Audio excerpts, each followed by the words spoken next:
Alors, Sylvain Mello, plasticien fouillologue.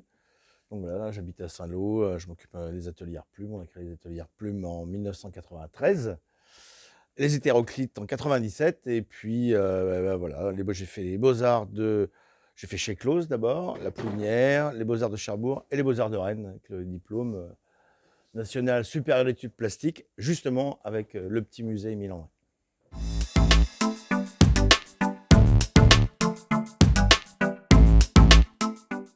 Alors c'est lié donc à un projet aux Beaux-Arts. Alors après, il a cheminé, enfin j'ai cheminé différemment par rapport à lui, mais au tout départ, l'idée aux Beaux-Arts, j'étais en communication. Et l'idée, c'était de démontrer qu'un peuple qui perd son identité est un peuple amené à disparaître.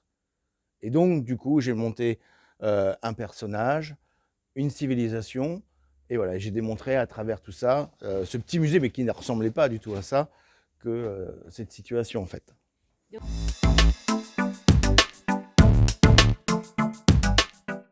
Alors en fait, eh ben, donc ça fait quelque part, ça remonte un petit peu quand même, hein, une trentaine d'années. Et en fait, c'est lié à 3 rencontres qui me sont arrivées dans la réalité. Ces 3 choses ont été un peu des faits marquants dans ma vie. Et c'est comme quand tu dis ah ouais, j'étais là, c'était mon moment, c'était là, cet instant-là, voilà. Donc je les prends, je les ai pris, ces 3 instants, et ça a fait une histoire. Donc il y a eu une découverte de momies dans un endroit, que je ne vais pas dire le nom, il y a des petits mystères aussi forcément par rapport à tout ça. Et puis une maison, une véritable maison abandonnée, dans laquelle, c'est pareil, j'ai eu un choc en pénétrant dans cette maison. Et en fouillant tout ça, voilà, j'ai découvert aussi qu'un homme avait disparu, était parti subitement, presque en train de manger. Et puis il a eu une idée, et puis il est parti. Voilà. Et après, il y a le troisième, je ne peux pas vous le dire. Voilà, ça fait partie des choses. Et puis voilà, ces 3 phénomènes réunis ont créé l'histoire.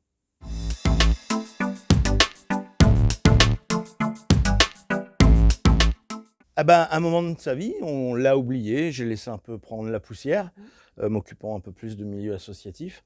Et puis un jour, comme quoi il y a la loi de Murphy un peu, j'ai eu beaucoup de soucis d'un coup, c'est il y a 1 an et demi.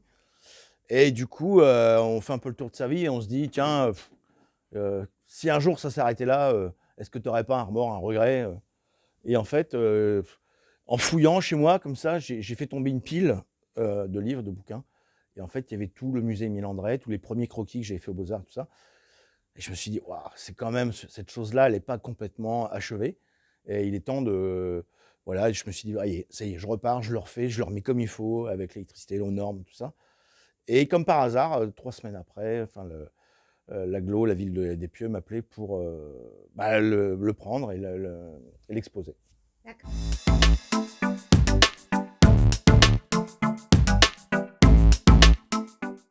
Comme ça fait 7 ans que la poussière était tombée là-dessus, il fallait tout retrouver, hein, pour la plupart. Tout était un peu éparpillé.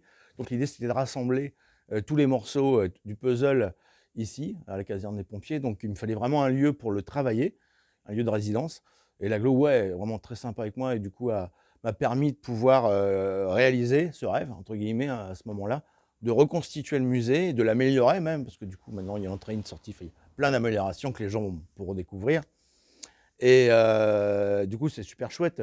Donc là, on est en fin de résidence, là, l'électricité, tout. Il y a mon ami, mon cousin électricien en chef qui est en train de. Voilà, chacun dans les parties, parce que moi, en fait, techniquement, je ne suis pas vraiment le meilleur, on va dire, même franchement nul. Et donc, du coup, j'ai toute une équipe aussi derrière moi qui se mobilise, en fait, pour les réalisations de tout ça.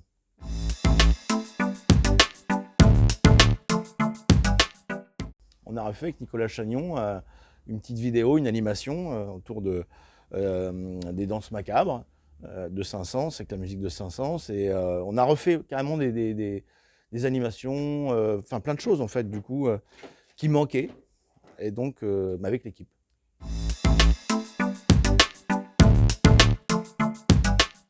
L'idée en fait d'Émile André, c'est qu'ils deviennent un vecteur culturel.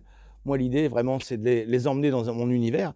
Ma préoccupation artistique, c'est quelque part aussi d'emmener les gens dans mon travail, dans mon univers. Donc là vraiment, je les fais rentrer dedans complètement, comme si c'était une bulle de BD, on rentre à l'intérieur complètement. Et du coup, l'idée, c'est que ce vecteur culturel, après que derrière, moi, je fasse de la médiation culturelle gratuite en fait pour tout le public, hein, le plus large public. Donc les agglos ou les villes achètent le musée pour le montage et tout ça. Et moi, après, derrière, je fais de la médiation gratuite.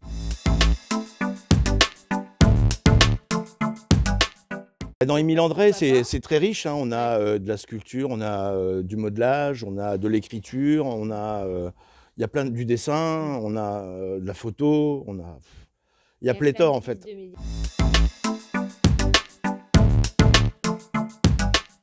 Bah, merci à toi, merci à l'Aglo, surtout de m'avoir accueilli ici, en ces lieux, dans cette caserne, qui m'a vraiment permis voilà, de réhabiliter mon musée et de me relancer dans ce projet.